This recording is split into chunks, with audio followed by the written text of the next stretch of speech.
नमस्कार प्यारे साथियों, welcome to B positive classes. आपका हमारे यूट्यूब चैनल पर हार्दिक स्वागत है। जैसा कि आप लोग देख रहे हो कि ये कोरोना काल लंबा चल रहा है, इसकी वजह से ना ही तो आपकी एग्ज़ाम हो पा रही है, ना ही किसी प्रकार के कोई जो उद्योग धंधे हैं वो भी नहीं चल पा रहे हैं। और इसके अलावा आपकी सबसे बड़ी जो हानि हो रही है वो पढ़ाई की हो रही है। तो इस प्रकार से आप लोग चाहकर भी इस जो हानि हो रही है इसको कम कर सकते हो। यदि आप चाहो तो इस हानि को कम कर सकते हो, अन्यथा आपकी मर्ज़ी है, पढ़ो या ना पढ़ो आपकी मर्ज़ी है। ठीक है, आज जो हमारा कल टॉपिक था भू परिष्करण वो कंप्लीट हो चुका था। उसकी क्लास आपने ले ली होगी, अब तक आपके पास वो क्लास पहुंच चुकी होगी। ठीक है, और जो आपका आज का टॉपिक रहेगा वो है आपका, जैसे आप लोग क्या करते हो कि ऐसे क्षेत्र जहां पर वर्षा पर ही खेती निर्भर रहती है, वर्षा पर ही खेती निर्भर रहती है, ऐसी खेती क्या कहलाती है, ऐसी कृषि क्या कहलाती है? तो क्या कहलाएगी वो? शुष्क भूमि कृषि। क्या कहलाएगी? Dry land farming. क्या कहलाएगी? Dry land farming. या फिर आप यहाँ पर शुष्क भूमि कृषि कह रहे हो। क्या कह रहे हो? शुष्क भूमि कृषि। तो ये क्या हो जाएगी यहाँ पर? इसको इंग्लिश में बोले तो क्या हो जाएगा? Dry land agriculture.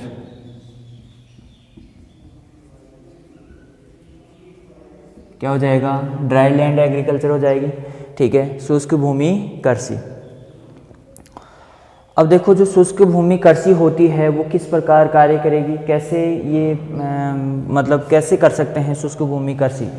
मतलब इसके अंदर आपको क्या करना है कि आपको ये ध्यान रखना है कि ऐसे क्षेत्र जहाँ पर केवल और केवल वर्षा पर आधारित कृषि की जाती है। क्या की जाती है? वर्षा पर आधारित कृषि की जाती है, तो वो क्या कहलाती है? आपकी ड्राई लैंड एग्रीकल्चर कहलाती है। क्या कहलाती है?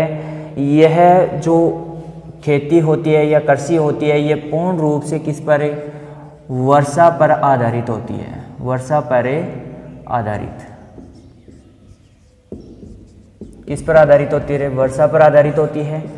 यहाँ पर आप बात कर सकते हो किसके ऊपर आधारित होती है? वर्षा पर आधारित होती है।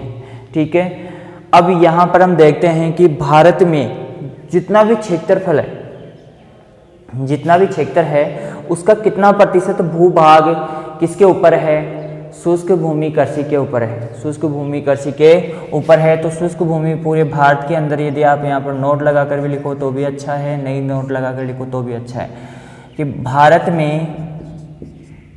में कुल फसली क्षेत्र का, कुल फसली क्षेत्र या बोई गई क्षेत्र का कुल फसली क्षेत्र का लगभग 67% भाग शुष्क कृषि पर आधारित है। शुष्क कृषि या भूमि कृषि पर आधारित है। शुष्क भूमि कृषि पर आधारित है।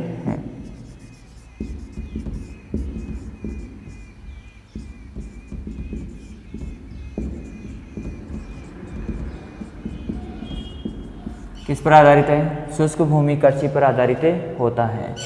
यदि हम इसी प्रकार से यहाँ पर नोट लगाकर एक और लाइन लिखें तो राजस्थान की लिख सकते हैं। तो राजस्थान का लगभग कुल बोए गए क्षेत्रफल का 62% जो भूभाग होता है वो किसके अंतर्गत आता है? शुष्क भूमि कृषि के अंतर्गत आता है। कितना प्रतिशत है? 62% भूभाग किस में आता है? शुष्क भूमि कृषि के अंतर्गत आता है आपका। ठीक है, आपका यहाँ तक कंप्लीट हो गया है। इसके बाद में हम देखते हैं कि आपका जो ये राजस्थान में है, या आप कह सकते हो कि राजस्थान में जो आपका जो क्षेत्रफल है वो कितना है? 62% है। और भारत में यहाँ पर 67% भूभाग तो क्या है, यहाँ पर किसका है, खेती का है या क्षेत्र का है, ठीक है, क्षेत्रफल है। इस क्षेत्रफल से लगभग 40 से 42% क्या होता है, खाद्यान्न आपूर्ति होती है, खाद्यान्न आपूर्ति। मतलब यहाँ पर पूरे देश में जितना भी खाद्यान्न उत्पादित होता है उसका शुष्क भूमि कृषि से कितना प्रतिशत आता है, 40 से 42% उत्पादन प्राप्त होता है, ठीक है। इसके बाद में यहाँ पर हम देखते हैं कि राजस्थान में कितना भाग है, 62% है। इसके बाद में देखते हैं राजस्थान में जल स्वावलंबी योजना, राजस्थान में जल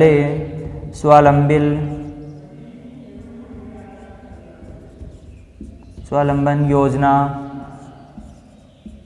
योजना कब से लागू हुई, अरे कब से लागू हुई रे, राजस्थान में जल स्वावलंबन योजना कब से लागू हुई, आपकी 22 दिसंबर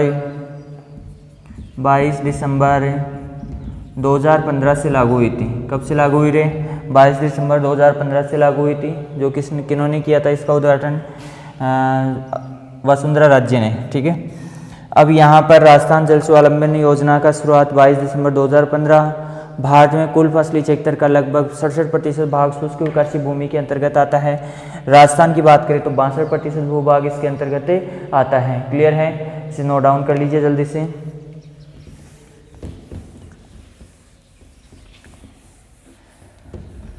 नोट डाउन कर लिया होगा आप लोगों ने।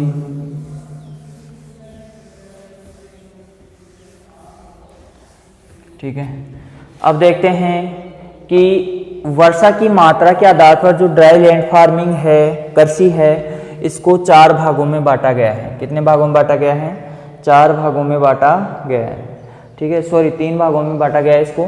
कितने भागों में, 3 भागों में। किसके आधार पर, वर्षा की मात्रा के आधार पर, वर्षा की मात्रा के आधार पर, मात्रा के आधार पर कितने भागों में बांटा गया है, 3 भागों में बांटा गया है। एक सबसे पहला जो है वो है आपका, सबसे पहला है शुष्क खेती,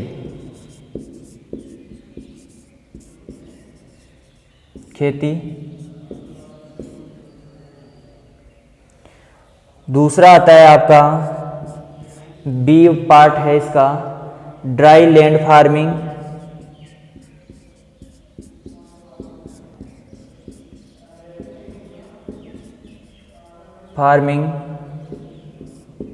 ड्राई लैंड फार्मिंग। और सी आता है आपका रेनफेड फार्मिंग।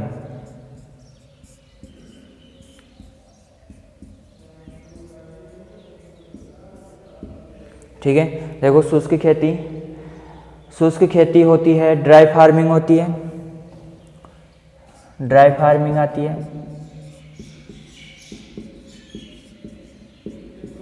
ठीक है, ड्राई फार्मिंग, शुष्क खेती। ड्राई लैंड फार्मिंग हो गया एक होता है रेनफेड फार्मिंग, ठीक है।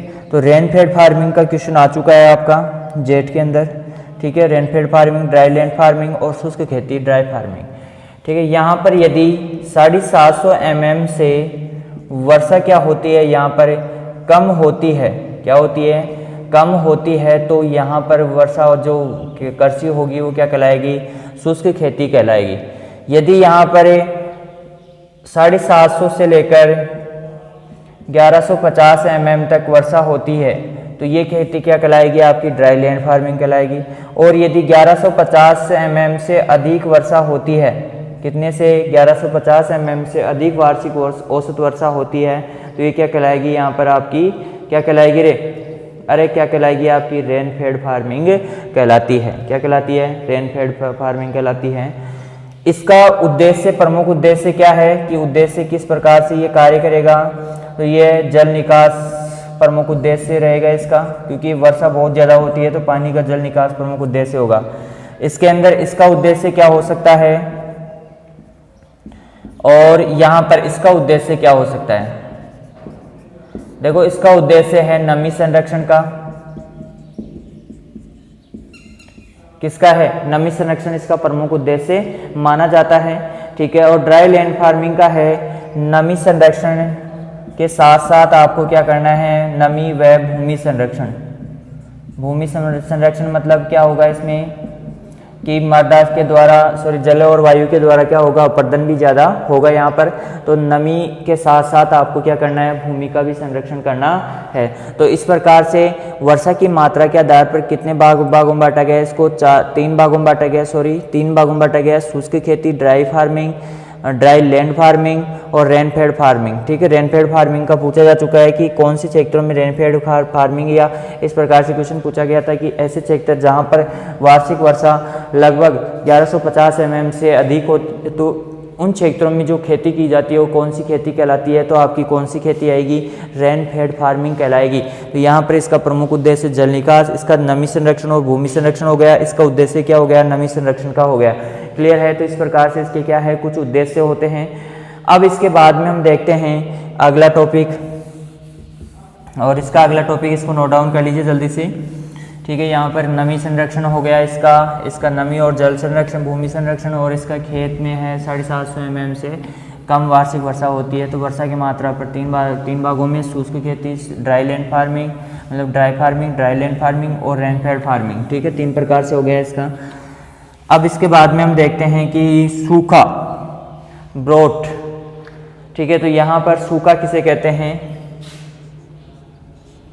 सूखा, BROUGHT,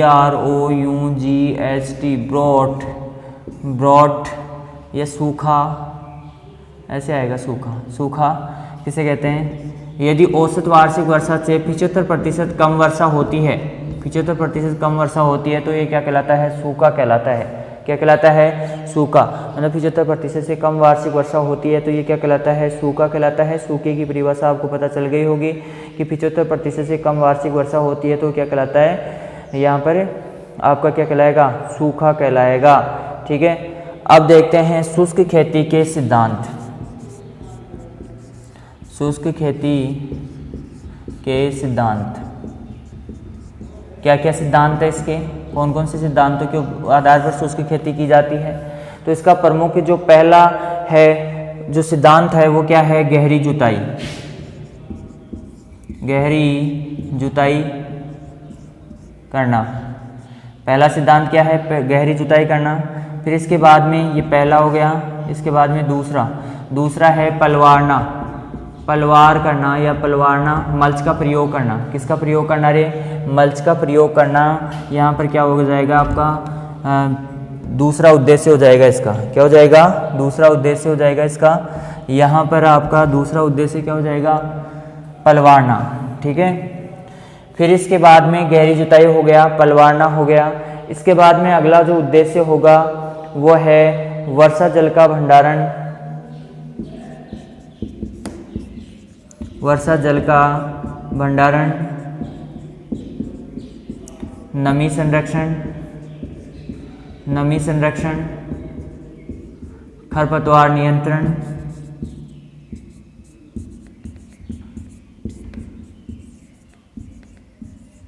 क्या हो गया, खरपतवार नियंत्रण। तो सबसे पहले इसका हो गया गहरी जुताई, फिर पलवारना, मल्च का प्रयोग करना, वर्षा जल का भंडारण करना, नमी संरक्षण करना, और इसके अलावा आपका नमी संरक्षण हो गया, और इसके अलावा खरपतवार नियंत्रण हो गया।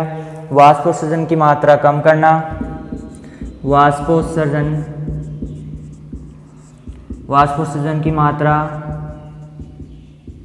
कम करना। ठीक है, ये जो प्रमुख उद्देश्य थे ये प्रमुख उद्देश्य हो गए किसके, शुष्क खेती के सिद्धांतों में प्रमुख सिद्धांत गहरी जुताई करना, पलवारना, वर्षा जल का भंडारण करना, इसके अलावा गहरी जुताई, और इसके बाद में यहाँ पर आप कह सकते हो वाष्पोत्सर्जन की मात्रा कम। और जो हम बुआई करते हैं, बुआई आपकी उत्तर से पश्चिम दिशा में होनी, पूर्व से पश्चिम दिशा में होनी चाहिए। बुआई किस दिशा में होनी चाहिए, पूर्व से पश्चिम दिशा में होनी चाहिए। ठीक है, और इसके अलावा आप कह सकते हो कि वायुरोधी वृक्ष लगा सकते हैं, वायुरोधी वृक्ष। ठीक है, इस प्रकार से हम क्या कर सकते हैं, इससे शुष्क खेती के सिद्धांतों की पालना करते हैं। क्लियर है, सिद्धांतों को नोट डाउन कर लीजिए जल्दी से, इसे उतारिए। अब अगला टॉपिक है हम जब शुष्क खेती करते हैं तो उसमें वाष्पोषण की मात्रा प्रमुख महत्वपूर्ण कार्य करती है कि वाष्पोषण, जैसे मान लो वर्षा नहीं हो रही है तो वर्षा पर आधारित है, वर्षा ही नहीं हो रही है तो हम पानी कहाँ से देंगे फसलों को। तो इसलिए सिंचाई जल की अनुपलब्धता और वर्षा की अनुपस्थिति में क्या करते हैं, हम कुछ रसायनों का प्रयोग करते हैं। ठीक है, तो यहाँ पर कुछ रसायन हैं, उनके बारे में देख लेते हैं, जानकारी प्राप्त कर लेते हैं कि कौन से रसायन कब काम में आते हैं, कौन से रसायन क्या कार्य करते हैं। ठीक है, तो यहाँ पर सबसे पहले आप लिख सकते हो वाष्पोषण अवरोधकों का प्रयोग। किसका प्रयोग? अवरोधकों का। और किसका अवरोध? अवरोधकों का प्रयोग। अरे किसका प्रयोग रे? अवरोधकों का प्रयोग। थोड़ा सा ये बोर्ड थोड़ा सा डिस्टर्बेंस कर रहा है, क्या पता क्या हो गया इसके। ठीक है, अवरोधकों का प्रयोग। अब उधर से हिलने लग गया, अभी इधर से हिल रहा था। अवरोधकों का प्रयोग। ठीक है, अब देखो अवरोधकों का प्रयोग किस प्रकार से करते हैं। इसका प्रयोग 4 प्रकार से किया जाता है। अवरोधकों का प्रयोग प्रमुख रूप से जो पहला है वो है आपका, देखो यहाँ पर जो पहला है रंध्र बंद करने वाला, रंध्र बंद करने वाला। अब रंध्र बंद करने वाले होते हैं आपके, जैसे हम बात करें कि आपके पीएमए होता है, एट्राजीन होता है। पीएमए क्या है? एक फफूंद है। ठीक है, पीएमए एट्राजीन है, एट्राजीन के द्वारा, इसके अलावा CO2 के द्वारा। ठीक है, ये जो होते हैं ये क्या होते हैं? रंध्र बंद करने वाले होते हैं। और रंध्र बंद करने वाले जो हार्मोन्स होते हैं या एंजाइम होते हैं, रसायन होते हैं, इनका प्रयोग करके हम क्या कर सकते हैं, यहाँ पर पादप को जल की हानि को रोक सकते हैं। और इसके अलावा यहाँ पर ABA एब्सिसिक अम्ल,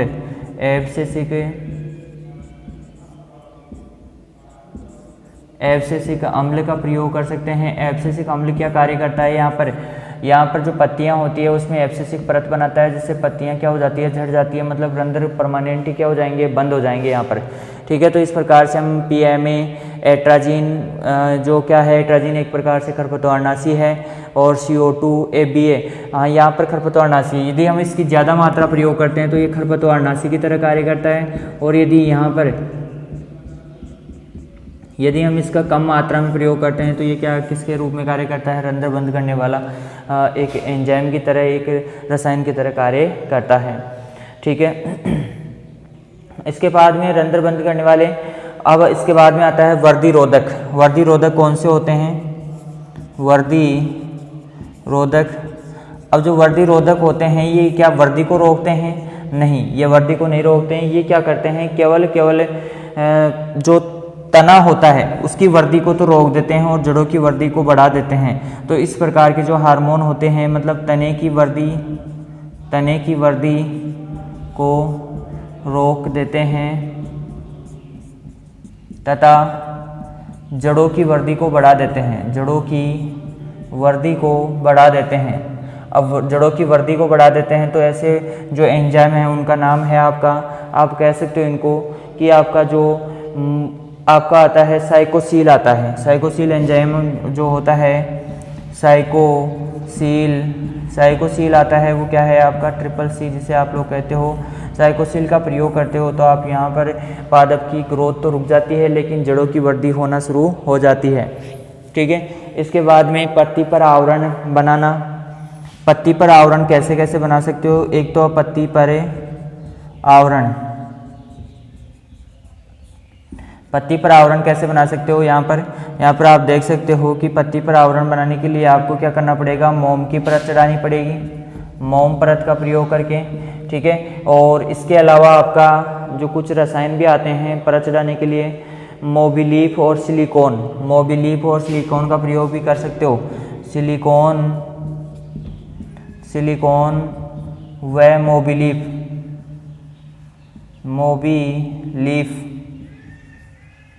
मोबिलीफ का प्रयोग कर सकते हो, मोम परत चढ़ा सकते हो, सिलिकॉन का प्रयोग कर सकते हो। ये क्या होते हैं? आपकी पत्ती पर आवरण बनाने वाले रसायन होते हैं। ठीक है, प्रकाश की किरणों को परावर्तित करने वाले, प्रकाश किरणों को परावर्तित करने वाले रसायन। ठीक है, अब प्रकाश की पत्तियों पर जो प्रकाश की किरणें पड़ती है उन्हें परावर्तित करने वाले जो रसायन होते हैं उन्हीं को कहते हैं केओलिन। केओलिन रसायन का किस में प्रयोग किया जाता है? आपके प्रकाश की किरणों को परावर्तित करने का कार्य करता है केओलिन। ठीक है, और इसका 5% घोल बनाकर छिड़काव किया जाता है। कितना प्रतिशत घोल बनाकर छिड़काव किया जाता है? 5% यहाँ पर घोल बनाकर छिड़काव किया जाता है। तो ये हो गया आपके वर्दी को रोकने वाले रसायन, रंध्र बंद करने वाले, पत्ती पर आवरण बनाने वाले और प्रकाश की किरणों को परावर्तित करने वाले केओलिन हो गया। पत्ती पर परत बनाने, आवरण बनाने, मोम की परत, सिलिकॉन और मोबिलिफ। इसके बाद में वर्दी रोधक जो तने की वर्दी को रोक देते हैं तथा क्या करते हैं? जड़ों की वर्दी को बढ़ाते हैं। तो ऐसे रसायन कौन से हैं? साइकोसिल। और यहाँ पर रंध्र बंद करने वाला रसायन PMA हो गया। फफूंदनाशक होता है, ये फफूंद होता है एक प्रकार का। एट्राजिन हो गया जो खरपतवारनाशी के रूप में काम में लिया जाता है, लेकिन इसको कम मात्रा में किसके रूप में किया जा सकता है? रंध्रों को बंद करने के काम में लिया जाता है। तो इसके बाद में CO2 गैस हो गई और FCC अम्ल होता है जो क्या करता है? यहाँ पर रंध्र बंद करने का कार्य करता है। और यहाँ पर FCC अम्ल की परत बन जाती है और परत बनने के कारण पत्ती इस समय से पहले झड़ जाती है और जिससे वाष्पोषण की क्रिया क्या होती है? कम हो जाती है। ये कुछ रसायन थे जिनका प्रयोग हम किस में कर रहे थे? शुष्क भूमि कृषि में कर रहे थे। ठीक है, इसके बाद में हम देखते हैं कि शुष्क भूमि कृषि का प्रबंधन कैसे किया जा सकता है, कैसे कैसे हम उसका मैनेजमेंट कर सकते हैं, कैसे शुष्क भूमि कृषि अपनाकर हम अधिकतम उत्पादन प्राप्त कर सकते हैं। इसके बारे में कुछ इसकी कथाएँ हैं, उनके बारे में हम पढ़ेंगे यहाँ पर। ठीक है, अब देखो शुष्क भूमि कृषि का प्रबंधन, यहाँ पर क्या क्या कह सकते हो? प्रबंधन लिख सकते हो इसको, प्रबंधन। और प्रबंधन किसका कर रहे हो? शुष्क भूमि कृषि का प्रबंधन कर रहे हो यहाँ पर। ठीक है, इसका सबसे पहला जो उपाय है मिश्रित फसल। क्या है? मिश्रित फसल। मिश्रित फसल का प्रयोग करके आप क्या कर सकते हो? यहाँ पर इसका प्रबंधन कर सकते हो। जैसे मिश्रित फसल का मतलब होता है 2 फसलों को मिलाकर बोते हैं। क्या करते हैं? 2 फसलों को मिलाकर बोते हैं। और यहाँ पर 2 फसलों को मिलाकर बो रहे हैं तो वहाँ पर क्या होता है कि मान लो एक फसल क्या है? ताप सहनशील नहीं है और दूसरी फसल क्या है? आपकी ताप सहनशील है। तो यहाँ पर क्या हो जाएगा? एक फसल नष्ट हो जाएगी तो दूसरी फसल इस पेड़ में बच जाएगी और क्या होगा? बहुत कम उत्पादन होने के बजाय वहाँ पर लगभग 50% उत्पादन तो हमें प्राप्त हो ही जाता है। मतलब पूरा ही नुकसान हो रहा था। जैसे मान लो एक फसल बोई थी हमने तो वो पूरी नष्ट हो जाए तो वहाँ पर क्या होगा? बहुत ज़्यादा नुकसान होता है। तो इस चक्कर में हम क्या करते हैं? मिश्रित फसल बोते हैं। और मिश्रित फसल बोते हैं तो उसमें क्या होता है? आपका हानि होने की संभावना बहुत कम होती है। इसे बीमा फसल भी कह सकते हो। इसको क्या कह सकते हो? बीमा फसल। मतलब कुछ तो मिलेगा, मतलब हमारी फसलें पूरी बर्बाद हो गई उसके बाद में कुछ तो मिलेगा हमें। ठीक है, इसके बाद में मिश्रित फसल हो गई। इसके बाद में दूसरा है बीज दर। बीज दर 10 से 15% अधिक रखते हैं। किसमें? शुष्क भूमि कृषि के अंतर्गत। यदि हम बात करें कि इसमें पौधों की संख्या, और पौधों की संख्या क्या करनी है हमें? पौधों की संख्या आपको क्या करनी है? यहाँ पर लगभग 10 से 15% क्या रखनी है? कम रखनी है। बीज दर तो अधिक रखनी है 10 से 15%। जैसे मान लो 100 किलोग्राम प्रति हेक्टेयर प्रयोग कर रहे थे तो वहाँ पर आपको क्या करना है? 110 किलोग्राम प्रति हेक्टेयर प्रयोग करना है। यहाँ पर पौधों की संख्या कितनी रखनी है? यदि आप मान लो 1 हेक्टेयर में 100 पौधे लगा रहे हो, 1 हेक्टेयर में 100 पौधे लगा रहे हो तो यहाँ पर कितने?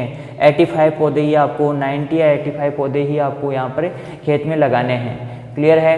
तो इस प्रकार से आप क्या कर सकते हो? यहाँ पर पौधों की संख्या कम कर सकते हो और बीज दर ज़्यादा। क्योंकि यहाँ पर शुष्क भूमि कृषि कर रहे हैं तो यहाँ पर शुष्क मतलब नमी की कमी होगी और नमी की कमी होगी तो बीजों का अंकुरण प्रतिशत क्या हो जाता है? कम हो जाता है। क्या हो जाता है? अंकुरण प्रतिशत कम हो जाता है। इसी प्रकार से हम कह सकते हैं यहाँ पर कि यदि पौधों की संख्या ज़्यादा होगी तो यहाँ पर वाष्पोत्सर्जन की क्रिया ज़्यादा होगी। वाष्पोत्सर्जन की क्रिया ज़्यादा होगी तो जल की ज़्यादा कमी होगी। जल की ज़्यादा कमी होगी तो उत्पादन क्या हो जाएगा? कम हो जाएगा। तो इस वजह से हम क्या करते हैं कि वाष्पोत्सर्जन को कम करने के लिए पौधों की संख्या में क्या कर देते हैं? कमी कर देते हैं। और कमी करने से क्या होता है? यहाँ पर पौधों की जो संख्या में कमी होती है तो उसकी वजह से क्या होता है? यहाँ पर वाष्पोत्सर्जन कम होता है। वाष्पोत्सर्जन कम होता है तो आपकी जल की हानि कम होती है और जल की हानि कम होती है तो पौधे अच्छे से उत्पादन कर पाते हैं। तो यहाँ पर बीज दर कितनी? 10 से 15% से अधिक रखनी चाहिए क्योंकि नमी की कमी के कारण बीज अंकुरण प्रतिशत क्या हो जाती है? घट जाती है। और पौधों की संख्या क्या करते हैं? 10 से 15% अधिक कम रखते हैं। इसके बाद में जो बुआई है वो पूर्व से पश्चिम करनी है। बुआई कहाँ कब किधर से किधर करनी है? बुआई करनी है पूर्व से पश्चिम, पूर्व से पश्चिम दिशा की ओर करनी है। ठीक है, ये भी क्या है, एक महत्वपूर्ण कारक होता है इसके लिए। ठीक है, बुआई पूर्व से पश्चिम करनी है। पौधों की संख्या 10 से 15% कम रखनी है। बीज दर 10 से 15% अधिक रखनी है। ठीक है, अब इसके बाद में किस्मों का चुनाव, किस्मों का चुनाव। अब किस्मों का चुनाव करना है आपको शुष्क कृषि के लिए। क्या करना है? शुष्क कृषि के लिए किस्मों का क्या करना है? चुनाव करना है यहाँ पर। ठीक है, तो यहाँ पर सबसे पहले यहाँ पर लिख लो आप फसल का नाम और यहाँ पर लिख लो किस्में। ठीक है, इस प्रकार से किस्में लिख लो यहाँ पर और यहाँ पर लिख लो आप क्या? फसल का नाम। ठीक है, कौन सी फसल है और कौन सी किस्में हैं। सबसे पहले हमारी आती है बाजरा। बाजरा की जो शुष्क सहनशील फसलें होती है वो होती है WCC 75, WCC 75 75। इसी प्रकार से आपकी जो अगली किस्म आएगी वो है RHB 30, RHB 30। ठीक है, इसी प्रकार से यदि हम और किस्मों की बात करें तो यहाँ पर HHB 67, HHB 67 67। ठीक है, और इसी प्रकार से आपका हो जाता है MH 179, MH 179। ये जो किस्में होती है बाजरा की शुष्कता सहनशील फसलें होती है। इसके बाद में आपकी आती है, बाजरा हो गया, बाजरे के बाद में आता है जवार। जवार की प्रमुख किस्में होती है जो क्या होती है? सूखा सहनशील होती है। जवार की CSH 6, SPV 96, CSH 6, SPV 96, ये दो किस्में होती है। ये क्या होती है? सूखा सहनशील किस्में होती है। और CSH 6 के बारे में तो पूछा जा चुका है कई बार। ठीक है, तो जवार की किस्म है ये और सूखा सहनशील फसलें। ठीक है, तो निम्न में से जवार की सूखा सहनशील फसल कौन सी है या किस्म कौन सी है? ठीक है, तो यहाँ पर आगे आता है गेहूँ। गेहूँ की कौन सी है सूखा सहनशील फसलें? एक तो होती है मुक्ता और इसके बाद में मुक्ता हो गई। मुक्ता के बाद में हम बात करें यहाँ पे D134 मुक्ता हो गई। D14 K65, K65 खाचरिया 65 जिसे बोलते हो। इसके बाद में लोक फर्स्ट निम्न में से किस्म है? ये क्वेश्चन पूछा जा चुका है। लोक फर्स्ट जेब 66, राज 3077, जेब 666, राज 3077, राज 3077। ये जो प्रमुख किस्में हैं ये किसकी है? गेहूं की है। इसके बाद में हम देखते हैं कि अगली फसल आती है आपकी जो की प्रमुख सूखा सहनशील फसल होती है RD 31, RD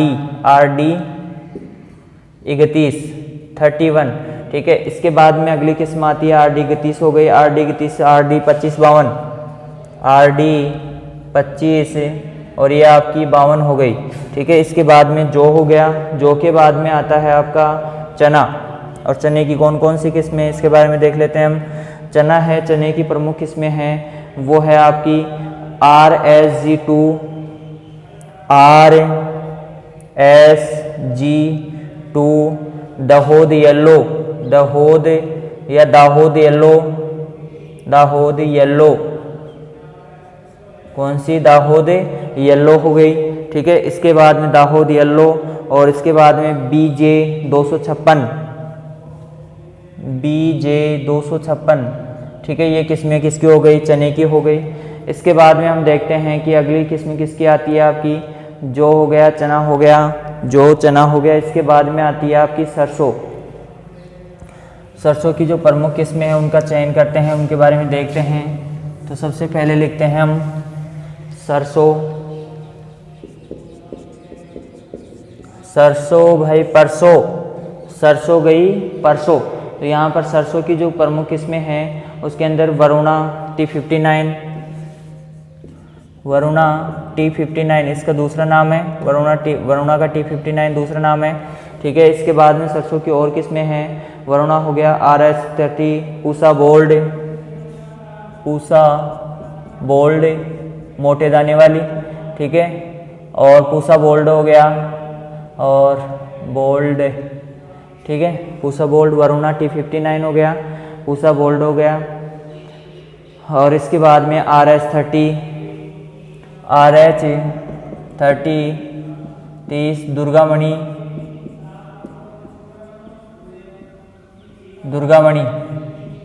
ठीक है, ये किसमें हो गई। इसके बाद में आपकी दुर्गामणि हो गई। इसके बाद में सरसों हो गई। सरसों के बाद में हम बात करते हैं, सरसों की बाद में कौन सी फसलें आती है आपकी, मूंग की है पूसा बैसाखी। पूसा बैसाखी के बारे में बहुत बार पूछा जा चुका है, पूसा बैसाखी पूसा बैसाखी हो गई मूंग की प्रमुख इसमें। और पूसा बैसाखी के बारे में K851 ये प्रमुख इसमें हो गई। इसके बाद में मूंग हो गया। मूंग के बाद में हम देखते हैं मोठ की होती है, मोठ की प्रमुख इसमें है जड़िया जवाला। ये वो किस में लिखा रहा हूँ, जो क्या होती है सूखा सहनशील फसलें होती है। जड़िया जवाला हो गई। RMO 40 RMO 40 और काजरी मोठ, ठीक है, काजरी मोठ हो गया, ठीक है, काजरी मोठ 2 होता है, कितना होता है 2, ठीक है। इसके बाद में मोठ हो गया। मोठ के बाद में हम देखते हैं अगली फसल है आपकी उड़द की है, सॉरी तिल ले लो यहाँ पर, तिल की, ठीक है। अब तिल की किस में होती है, तिल की किस में है RT 127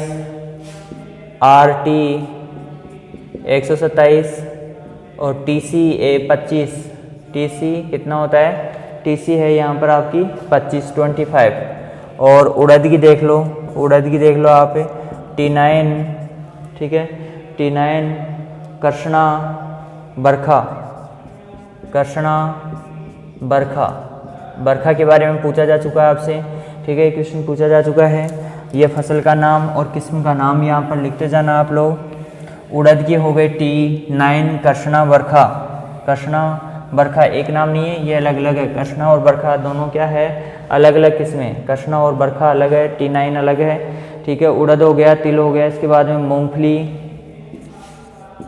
मूंगफली और मूंगफली की प्रमुख किस्में कौन कौन सी है इसके बारे में देख लेते हैं। मूंगफली की AK यहाँ पर AK होती है, AK है यहाँ पर आपकी AK12 है, AK24, ठीक है। इसके बाद में GG2 ये प्रमुख किस्में होती है मूंगफली की। और इसके बाद में गंवार दुर्गापुरा सफ़ेद, ठीक है। इसके बाद में दुर्गापुरा सफ़ेद के बाद में आती है दुर्गापुरा जय। ये क्वेश्चन ऐसे पूछा जा सकता है कि आपको शुष्क भूमि कृषि के लिए निम्न में से मक्का की किस्म है या गंवार की प्रमुख किस्म है, ठीक है। RGC 936, ठीक है, ये प्रमुख किस्में हो गई गंवार की। इसके बाद में गंवार के बाद में आती है मक्का की प्रमुख जो किस्में होती है वो है आपकी संकुल अगेती 76, संकुल अगेती 26, ठीक है, सॉरी 76 आएगा, 76 है यहाँ पर, 26 नहीं है, ठीक है, 76। और इसके बाद में D765 ये प्रमुख किस्में हो गई मक्का की। और इसके बाद में चंवला है RC 19, चंवला की प्रमुख किस्म है RC 19। ये किस्में यहाँ पर ये प्रमुख रूप से यहाँ पर शुष्क खेती के लिए यहाँ पर काम में ली जाती है, ठीक है। ये हो गई आपकी प्रमुख किस्में फसल प्रबंधन, मतलब क्या कह सकते हो, शुष्क भूमि कृषि प्रबंधन, मतलब इस प्रकार से हम प्रबंधन कर सकते हैं, वाष्पोषण कम करके, रंध्रों को बंद करके। ये सारी चीज़ें किसके अंतर्गत आती है, आपकी किसके अंतर्गत आती है, उपयुक्त किस्मों का चुनाव करके, ठीक है। इसके अंतर्गत हम क्या कर सकते हैं, शुष्क भूमि कृषि कर सकते हैं, ठीक है। ये हो गया आपका किसके अंतर्गत, शुष्क भूमि कृषि। इसके बाद में आता है एक शब्द चलता है वाष्पोत्सर्जन, अनुपात, वाष्पोत्सर्जन अनुपात क्या होता है? अनुपात, वाष्पोत्सर्जन अनुपात क्या होता है? देखो यहाँ पर ध्यान से देखना कि वाष्पोत्सर्जन अनुपात होता है कि जैसे मान लो आपको क्या करना है, 1 किलोग्राम सूखा पदार्थ उत्पादित करना है। कितना करना है? 1 किलोग्राम सूखा पदार्थ उत्पादित करना है। तो वहाँ पर आप क्या कर सकते हो कि उस उत्पादन होने में कितनी जल की हानि हुई है वाष्पोत्सर्जन के द्वारा, या कितना जल चाहिए होता है, तो वो क्या कहलाता है? आपका वाष्पोत्सर्जन अनुपात कहलाता है। तो आप लिख लेना इसको, आराम से, इजी है। तो यहाँ पर क्या लिखोगे कि 1 किलोग्राम सूखा पदार्थ उत्पादित करने के लिए फसलों द्वारा चाही गई वाष्पोत्सर्जन जल की मात्रा क्या कहलाती है? कुल वाष्पोत्सर्जन की मात्रा क्या कहलाती है? आपकी वाष्पोत्सर्जन अनुपात कहलाता है। इसका अनुपात निकलता है, ठीक है। इसके बाद में आता है water shade. Water shade, water भंडारण करने के लिए या वाटर के लिए जो प्रमुख क्रियाविधि होती है, वाटर शेड होता है। वाटर शेड लगभग आपके 5 प्रकार के होते हैं। वाटर शेड कितने प्रकार के होते हैं? 5 प्रकार के होते हैं। मैक्रो प्रकार का, मतलब वर्ध प्रकार का जो वाटर शेड होता है वो लगभग आपकी 50,000 हेक्टेयर से अधिक भूमि को क्या करता है? सिंचित करता है, या सिंचित क्षेत्र होता है 50,000 हेक्टेयर क्षेत्र से भी ज़्यादा होता है इसके अंदर। किसका? मैक्रो के बाद में आता है सब मैक्रो, मतलब इसका थोड़ा छोटा रूप क्या कहलाता है? आपका सब मैक्रो कहलाता है, ठीक है। मतलब इससे थोड़ा छोटा रूप होता है। सब मैक्रो होता है 10,000 से 50,000 हेक्टेयर, 10,000 से 50,000 हेक्टेयर, 10,000 से कितना? 50,000 हेक्टेयर तक जो खेती की जाती है या इसके अंदर क्षेत्रफल में ये उगाई जाती है, वो क्या कहलाती है? आपका क्या कहलाता है? वाटर शेड कहलाता है। सब माइक्रो वाटर शेड कहलाता है। इसके बाद में मिली,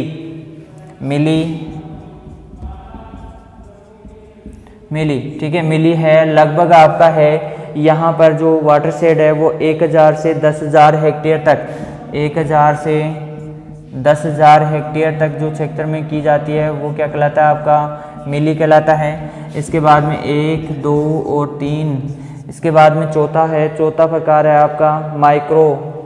कौन सा है? माइक्रो है। माइक्रो जो प्रकार का है वो है आपका 100 से लेकर 1000 हेक्टेयर तक, 100 से लेकर आपका 1000 हेक्टेयर तक जो क्षेत्र में किया जाता है वो क्या कहलाता है? आपका मैक्रो कहलाता है। और उसके बाद में मिली होता है। उसके बाद में 5वां है मिनी प्रकार का जो आपका वाटर शेड होता है वो 1 से 100 हेक्टेयर तक होता है। कितना होता है? 1 से 100 हेक्टेयर तक जो क्षेत्र में किया जाता है वो क्या कहलाता है? 1 से 100 में मिनी वाटर शेड कहलाता है, ठीक है। इसके बाद में कुछ शब्द चलते हैं इसके अंदर शुष्क खेती के अंतर्गत ही आपके जैसे ये क्वेश्चन पूछे जा सकते हैं कि मिली क्या कौन सा है, मैक्रो कौन सा है, मिनी कौन सा है, वाटर शेड कौन सा है, तो ये पूछा जा सकता है आपसे, ठीक है। इसके बाद में कुछ शब्द चलते हैं आपके इसके अंतर्गत जैसे वाटर हार्वेस्टिंग मतलब जो भूमि जल स्तर को ऊपर की तरफ लाना, वाटर हार्वेस्टिंग वाटर हार्वेस्टिंग। यहाँ पर क्या करते हैं हम कि जो मृदा है उसमें वर्षा जल को एकत्रित करना, मृदा में वर्षा जल को एकत्रित करना की क्रिया क्या कहलाती है? वाटर हार्वेस्टिंग कहलाती है। मतलब जल का पुनर्भरण क्या कहलाता है? वाटर हार्वेस्टिंग कहलाता है। तो मृदा में जल स्तर को ऊपर लाना या जल के स्तर को बनाए रखना क्या कहलाता है? वाटर हार्वेस्टिंग कहलाता है। फिर इसके बाद में टाँका, वाटर हार्वेस्टिंग के लिए बनाया गया एक छोटा सा कुंड तालाब जो राजस्थान में बोला जाता है, इसको टाँका बोला जाता है, ठीक है। इसके बाद में आता है आपका टाँका हो गया, और टाँके के बाद में आपका आता है खड़ीन क्या कहलाता है? खड़ीन कौन सी चीज़ कहलाती है? इसके बारे में पूछा जा सकता है क्योंकि आप राजस्थान में रहते हो। राजस्थान के जैसलमेर में, कौन से मेर में? और ये आपका जैसलमेर में यदि बहुत सारे टीले हैं, जैसे मान लो ये टीला ये जो नीचे वाला क्षेत्र है इसमें वर्षा के जल आकर एकत्रित हो जाता है। वर्षा का जल जब सूख जाता है तो इसमें सूखी हुई जो मृदा होती है उसमें क्या करना? गेहूँ जौ चना की खेती करना, क्या कहलाता है? यहाँ पर आपका खड़ीन कहलाता है। क्या कहलाता है? खड़ीन कहलाता है। तो इस प्रकार आप क्या कह सकते हो, खड़ीन क्या क्या कहलाता है कि जैसलमेर में क्षेत्र में जो टीले हैं, टीलों के बीच में जो मर्दा होती है, मर्दा जो गड्ढा होता है उसमें पानी भर जाता है। पानी भरने के बाद में उसको जब पानी सूख जाता है या इस पानी का उपयोग करते हुए क्या करते हैं, गेहूँ की खेती की जाती है, तो वो क्या कहलाता है, आपका क्या कहलाता है, खड़ीन कहलाता है। तो इस प्रकार से हम यहाँ पर कुछ शुष्क खेती की परिभाषाएं, उनके सिद्धांत, उनके उपयोग, किस प्रकार से उनका नियंत्रण किया जाता है, प्रबंधन किस प्रकार से किया जाता है, इसकी सारी जानकारी हमने प्राप्त की है। तो धन्यवाद है। ठीक है, आपका अगली क्लास में हम मिलते हैं। तब तक के लिए चैनल को लाइक कीजिए, सब्सक्राइब कीजिए और ज़्यादा से ज़्यादा शेयर कीजिए। ठीक है, धन्यवाद।